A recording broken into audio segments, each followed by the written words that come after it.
இவர்கள் யாருமே பணம் கொடுத்து ஏமாந்தாங்கல்ல, இவங்களா போய் அவங்கள்ட்ட இப்படி உங்கள் அப்பா டெப்டி கலெக்டராக இருக்காரு, நீங்கள் வந்து கவர்மெண்ட்டில் வந்து ப்ரொஃபஸராக இருக்கிறீங்க, பேராசிரியராக இருக்கிறீங்க, உங்கள் அம்மாவும் வந்து ஒரு பிடி ஸ்டாஃபாக இருந்து அரசு வேலையிலேருந்து இதுவானாங்க, உங்களுக்கு தொடர்பு இருக்கும், எங்களுக்கு வேலை வாங்கி கொடுங்க அப்படின்னு யாரும் போக கிடையாது.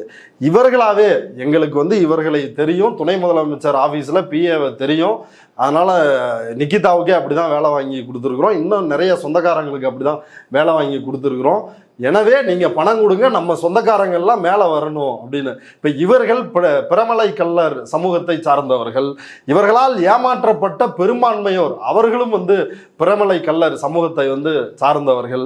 இப்போ இவங்க இந்த மோசடியை எப்படி அரங்கேற்றிருக்கிறாங்கன்னா, இப்போ நீங்களும் நானும் இருக்கிறேன்னு வைங்களேன், இப்போ நான் தான் நிக்கிதா அந்த ஃபேமிலி அப்படின்னா, இப்போ நீங்கள் என்னோட நண்பர், உங்கள்கிட்ட உடனே மச்சான் இப்படி வந்து வேலை இருக்குது, நீ வந்து எப்படியாவது ஒரு 30 லட்சத்தை ரெடி பண்ணி கொண்டு வா அப்படின்னு சொல்லி அம்மாட்ட சொல்லி நம்ம பணத்தை வாங்குறது. அதுக்கப்புறம் எனக்கு ரிலேஷன் சொந்தக்காரங்க இருப்பாங்கல்ல, அவங்கள்ட்ட வந்து வாங்குறது.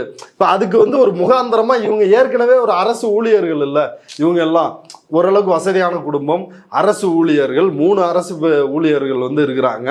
அப்போ இவங்க எப்படி ஏமாத்திட்டு விடுவாங்க? வீடெல்லாம் அங்கே மதுரை திருமங்கலம் ஆலம்பட்டி அங்கே தான் வந்து கட்டி இருக்கிறாங்க, ஜேபி கார்டன்ஸில். அப்படி இருக்கும் பொழுது இவர்கள் எப்படி இந்த நம்பிக்கையில் அடிப்படையிலாம்